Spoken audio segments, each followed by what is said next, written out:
Okay. Normal lang natin yung speed. Pasok, attorney. Wala nang Yung maraming 22 paligoy million pa. at saka yung Diretso sa punto na. 375 million. Maiksi lang ang komentaryo, pero Shout diretso sa out, punto. Naomi Chin. Maraming Koreans, kurukuro. shout out. May tiwali, may totoo. Dito, sa puntong diretso tayo. Punto, diretso. Delia Rosario, shout out. Long time no see. Delia Rosario. COA orders return of 375 million OBP confidential funds. Agoy. The Commission on Audit has disallowed 375 million pesos in confidential funds of the Office of Vice President Wow. Sara Duterte, citing serious breaches of spending rules. The funds released in 125 million pesos cash advances in 2023 are now ordered returned by BP Duterte and accountable officials. COA flagged key issues in the spending. 1. Unauthorized handling of funds. Cash advances were transferred to individuals not designated as accountable officers. 2. Unproven confidential operations. At least 62 million pesos in rewards lacked proof of successful intelligence activities. Aray ko po. Third, questionable procurement. Nearly 199 million pesos in expenses were supported only by acknowledgement receipts, not valid invoices. Fourth, prohibited reimbursements. Some expenses were made even before cash advances were granted. O yan mga kabunyog, mga kababayan. Yan yung balita. Kaya kung titingnan ninyo, akala ninyo pareho ito? Hindi. Magkaiba. 2023 ito. 2023. Yung 125 million na naubos in 11 days, 2022 yun. 2022 yun, mga kabunyog. Ito, 2023. Grabe. Pangalawa, yung 125 million na confidential funds yan noong 2022. Yung mga Mary Grace Piatos, dun yun sa 125 million. Yung mga Oishi, doon yun. Kaya ito, iba na naman, mga kabunyog. Iba na naman ito. Panibago. Doon sa 125 million, ang mga ininkas doon na cheque, 25 million, 35 million, 35 million. Dito, malalaki na. 125 million, 125 million, 125 million. Mga kabunyog, sa tingin ninyo, itong mga ginawang ito, grabe. Grabe. Ang pinag-uusapan natin dito, hindi pa ito yung budget talaga ng Office of the Vice President. Hindi pa ito budget ng Office of the Vice President. Confidential funds lang ito. Kasi yung budget ng Office of the Vice President noong 2023 ay 2.3 billion. 2.3 billion. Ang pinag-uusapan lang natin dito, confidential funds pa lang ng Office of the Vice President sa taong 2023. At hindi rin ito yung 125 million na naubos in 11 days. Separate ito, mga kabunyog. Kaya yung mga nagsasabi dyan, paulit-ulit ka naman, Attorney Enzo Recto. Hindi po ito paulit-ulit. Bago Kasi yan. iba po itong pinag-uusapan natin. Tama. Ang pinag-uusapan po natin dito ay 375 million. At hindi po ito ito pong 375 million na ito, tulad ng sinabi ko, mga kabunyog, mga kababayan, 2023 ito. Hindi ito yung 125 million na naubos in 11 days. Yung 125 million na naubos in 11 days, 2022 yon na confidential funds. Okay? Sana malinaw tong paliwanag ko. Ngayon, luma ba itong balitang ito? Hindi. Hindi. Ngayon lang po ito. Actually, ito, pakita ko sa inyo. May ipapakita ko sa inyo. Mga kabunyog, mga kababayan. May ipapakita ko sa inyo. Ayan. Ito, tingnan nyo to na-receive itong notice na ito ng COA, ito yung mga pitsa nung na-receive nila. Ayan. Proof of service of copies of the notice of disallowance to the persons responsible or liable. Ito yung 4 na persons na liable. Kailan nila natanggap yung notice na ito?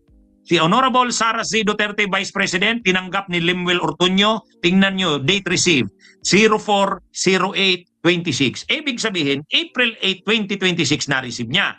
Si Miss Gina F. Acosta, SDO-OBP, Natanggap na. 04-8-26 din. Alam na nila. Si Miss Julieta Villa del Rey, Chief Accountant, OBP, April 13, 2026. O, April 13, April 8 at April 13. Alam na nila. Natatanggap pa lang nila ng mga anong ito, mga kabunyo. Kaya hindi po ito luma. Kaya yung nagsasabi diyan, paulit-ulit ka naman, Attorney Enzo Recto. Ha? Hindi po ito paulit-ulit, mga kabunyog. Ha? Kasi itong pinag-uusapan natin dito, itong pinag-uusapan natin ay ano po ito, mga kabunyog? Bago ito. Bagong-bago lang po. Katatanggap pa lang nila yung notice of disallowance. Notice of disallowance. Okay? So, ano ito Ano ito, mga kabunyog? Grabe, ano? Grabe talaga ang hirap ng buhay nating mga Pilipino, pero ang Vice President ng Pilipinas nagwawaldas ng pera ng bayan. At wag nilang sabihin kagagawa na naman ito ng kamara. Hindi ito kamara. Commission on Audit ito, mga kabunyog, mga kababayan. Aray ko po. Iba pa yung notice of disallowance sa DepEd. Office of the Vice President pa lang ito. At hindi din ito yung buong budget ng Office of the Vice President. Confidential funds lang po ito. Kaya ano ito, mga kabunyog, yan, So, unang-una nililinaw ko uli, kailan linabas ng COA ito? Ang nakalagay na pizza dyan, yan, tingnan nyo. Office of the Chairperson, Intelligence and Confidential Fund Audit Office. March 31.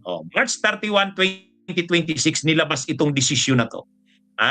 Ngayon, ito na ba yung 73 million? Hindi. Iba pa yung 73 million. Yung 73 million, doon yon sa 125 million na confidential funds. Yung 125 million, yan yung 2022 na naubos in 11 days. Itong 375 million na ito na dinisallow, ito yung 612 million. 612 million. 500 million sa OBP, 112 million sa DepEd. Sa 500 million ng OBP noong 2023 na confidential funds, ito yon. Dinisallow ang 375 million. Ang laki, mga kabunyog. Ano po ito? Bago na naman itong kaso. Kasi yung 73 million, separate yon. Itong 375 million, separate din ito. Kaya grabe, mga kabunyog, So, medyo anong pinapakita nito?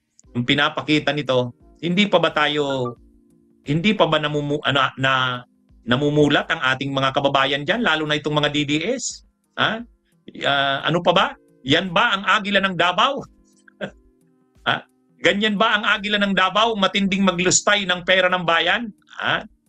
Bunyog, halikan na kasama ka. Bunyog, kapag buklod ay may pag-asa. Luzon, Visayas, Mindanao. Actually, mga kabsat, bago yan, aside yan sa 73 million na pinapasoli from the 125 million. So, talagang problemado ngayon si Lustay. Nako po, di ba? Kayang-kaya niya yan. Kaya-kaya niyang bayaran yung, di ba? Kayang-kaya nilang bayaran yung 150 million ni paring Kaufman, di ba? O, speak of paring Kaufman, bukas, mabsat, Hearing sa ICC bukas. Sabay sa hearing ni Lustay. Nako po. Boying, Trillanes, abangan natin yan bukas, mabsat, So, magla-live na naman tayo bukas dyan tungkol kay sa impeachment ni Sara, Second hearing niya. Second ba? Second ba o third? Third na pala, third hearing. Kaya nako, abang po ang ating live stream bukas. So sana wala lang tayo. Support lang tayo. Alright?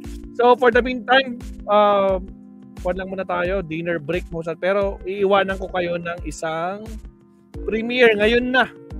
As in now na po, 6:30 PM. Request ni Maestro again, guys, like and subscribe. Paki-share na rin yung ating live stream kasi naka-shadow ban tayo. At syempre, yung ating premiere 6:30 Shout out sa mga kasama natin, Naomi Chin, Cora Vidal, Mark Bon Jovi, VMB